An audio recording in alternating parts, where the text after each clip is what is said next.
Kita bisa lihat di bawah jembatan ini, inilah jembatan dari yang menghubungkan Janto dengan Lamno. Di ruas jalan Janto Lamno ada jembatan ini.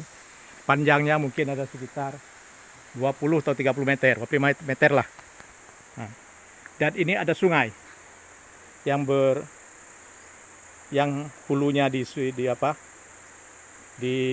gunung sana. Sumber airnya dari gunung, dan ini juga masih di atas gunung. Nah, ini airnya. Artinya di sini ada sumber air untuk perkebunan, sumber air untuk peternakan, dan sumber air untuk pertanian. Bisa bersawah, bertanam hortikultura, dan bertanam tanaman keras seperti kakao, kopi, alpukat, bermacam tanaman lainnya. Dan ini masih ada hutan. Kita doakan aja hutan ini selamat, tidak ditebang. Ada pohon-pohon untuk kebutuhan perpukangan. Ada banyak pohon di sini. Nah, ini dia ada sumber airnya. Nah, lihat sumber airnya jernih. Jernih sumber airnya. Nah, ada banyak pohon di tepi sungai. Di sisi kanan dan kiri sungai masih banyak hutan. Masih banyak pohon. Nah, pohon-pohon untuk pertukangan. Nah, ini belum besar pohonnya, kalau sudah besar sudah ditebang. Sana juga ada pohon. Nah, masih banyak pohon di sini. Potensi untuk perkembangan ekonomi masyarakat di ruas Janto Lamno sangat besar. Cuman belum terlihat dimanfaatkan.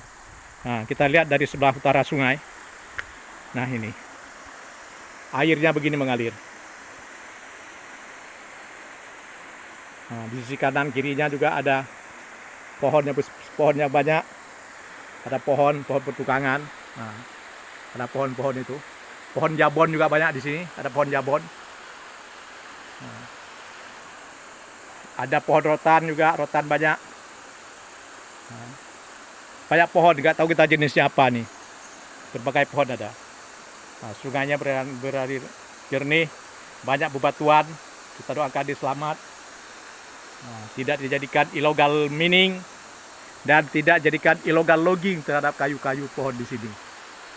Semoga pembukaan ruas jalan Janto Lamno bukan menjadi pembukaan untuk illegal logging atau illegal mining. Ini kita tunggu Dinas Kehutanan tidak biarkan hutan ini dirambah, dan aparat keamanan dari kepolisian tidak membiarkan ada illegal logging dan illegal mining di sini. Nah, gunungnya masih hijau di sana. Itu dia. Masih hijau.